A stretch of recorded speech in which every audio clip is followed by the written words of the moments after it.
Little Roots is an enriching and engaging community music experience centered around the creation of joyful music experiences from early childhood onward, with songs that are intentionally enjoyable for the entire family.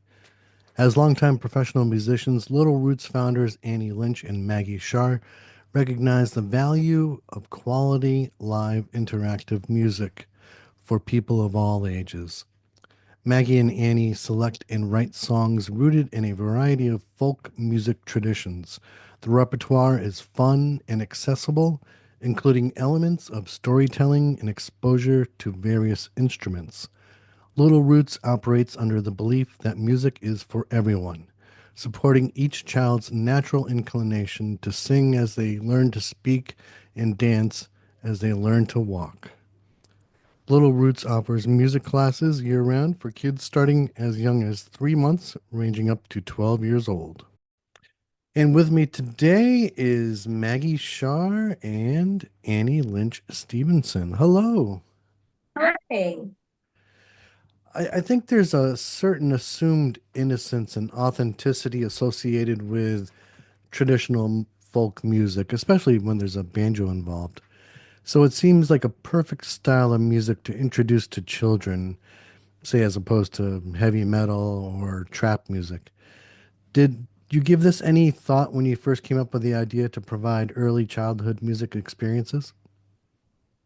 Well, my background is in like old time music, Appalachian folk music. So that's what I play when I'm not playing children's music. So it was just sort of obvious to me that that's what I would bring.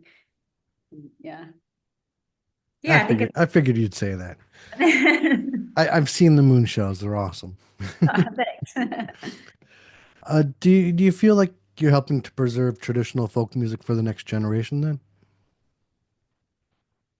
Good question. You want to take that I one? mean, I think it's definitely a part of the intention, but also just to kind of normalize the very human experience of just getting together and community and singing and playing music that's been sung and played in community for generations and generations, and just kind of trying to keep that, regardless of what's the style of music or the songs are, just keeping that alive is kind of the main Which mission. feels sort of like the essence of folk music. Yeah. Like it's a music to sing together with people and not necessarily for performance, but just like we can make music together and everyone can do it.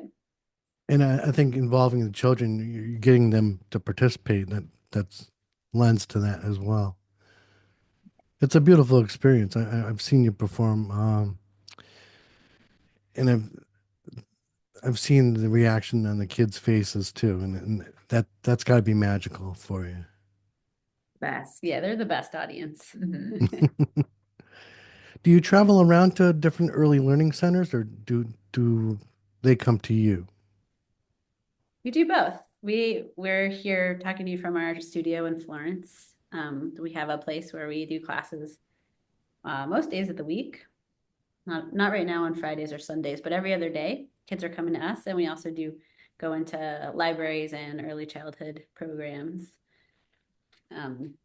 Here and there. Hmm. We also travel once or twice a year to Ashokan, I was going to which, bring that up. yeah, and that's been kind of a fun thing to get to kind of uh, weave ourselves into that community and um, yeah, get to be a part of the cool stuff that they're doing over there. Have you performed at the Summer Hoot, or you just go like other times up there? Yeah, we've played at the Summer Hoot twice, I think, and it's really fun. And last year we were also at their family camp, We which did a is winter hoot too, oh, and which was winter. yeah, yeah. Oh, maybe that's what we did. We did Summer Hoot. we did summer hoot, yeah, winter summer hoot. hoot, winter hoot, family We've camp. done some hoots. So yeah, we were at the family camp last year, and we'll be there again this year. And so it's a Cool. Monday, Friday camp for families and with kids. It's really fun, magical kind of a place. It is, and it's one of the things I tell everybody all the time about the Green River Festival is that it's such a friendly experience. This year, kids can enjoy entertainment from Mr. G, Tanglewood marionettes, Cactus Head puppets, as well as Little Roots.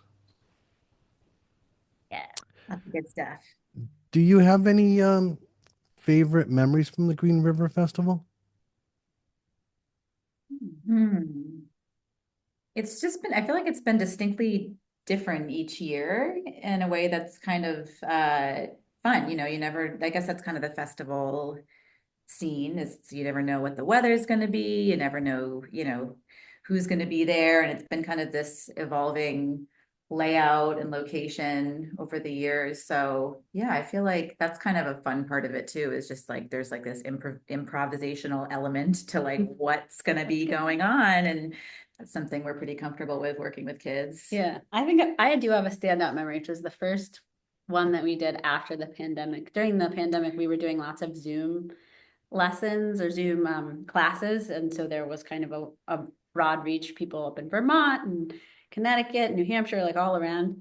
And that first performance live after that, there were a lot of kids who came. And so we never met them in person, but they were all there and in the flesh, dancing and singing our songs. That was really Aw, special. I do that remember That that. was, is. Yeah. yeah. Are do you encourage like children with disabilities to participate as well? Do you have certain things that you can do so that they can enjoy the experience as well? Yeah. Yeah, I think that, we just try to keep the door open to anyone and everyone. And we really just like welcome communication with the families to let us know what works well for their kids. And that can be a really rewarding part of the experience too, is getting to learn how to, yeah, how to work with all different types of people. And when we see, family will say, oh, like, my kiddo sometimes gets a little overstimulated, and then we create a solution for that, and it takes the class from being something that's really overwhelming to being something that's like really joyful and like a huge growth opportunity. I feel like that happens pretty often. Yeah. Yeah. Yeah, I think it's not hard to be inclusive with the work that we do. So it lends itself to kids of varying abilities. And the ages, like you cover like what, 3 months to 12 years old? Yeah.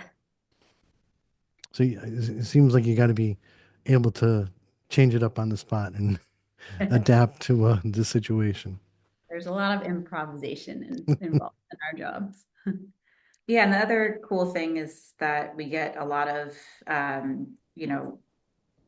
different types of families, and also like grandparents, aunts, uncles. It really feels a lot of the time like this like multi-generational experience. We have there's one uh family that's been coming for years, and it's these kind of like stand-in grandparents. It's just like an older couple that lives next door to this little girl, and they bring her every week, and it's just like it's so sweet. It's just really cool to see the different, just like, yeah, the different people of all ages and, walks of life that come in the door. Yeah. It does And it's sound special. And we try to make music that adults can enjoy also. It's part of our mission. So we encourage the grown-ups to sing along also, and they do. This morning my classes were rocking. It was just like It's a the chorus. best. Yeah, they Yeah. sounded great.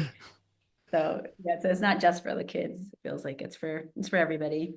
I gotta say, I love the apple tree song. That's that's our big hit. It's one of the ones that we're like, who knew that this would Yeah. be a hit? But Number The one record. great song to sing while you're picking apples or baking an apple pie. Yeah. You want to play a quick game? Sure. Okay. It's called Lyrical Ponderings. I'm gonna I'll give you a song title. The song title is in the form of a question.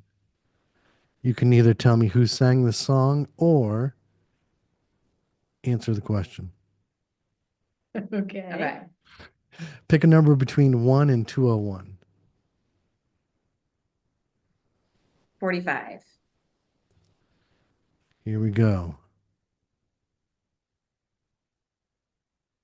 Could it be magic? Could it be magic? Is it like it feels like some kind of like 70s pop song or something. Could it be magic? Yeah. It's not like Love and Spoonful, but like something in Yeah, that. I'm thinking of that. Yeah, I'm thinking of a different song. All right, so then if we, do you know? No. Okay, so then, yeah, could it be magic? Yeah, what would be the answer to that? I don't know. Um, Isn't it magic? yeah, there's magic in everything. It's always magic. Yeah. Especially at a Little Roots performance when When is it there's not little magic? kids involved. Yes, it could be magic. That was Take That. I don't know what year it was. Probably the 70s. Uh-huh. Sounds like it.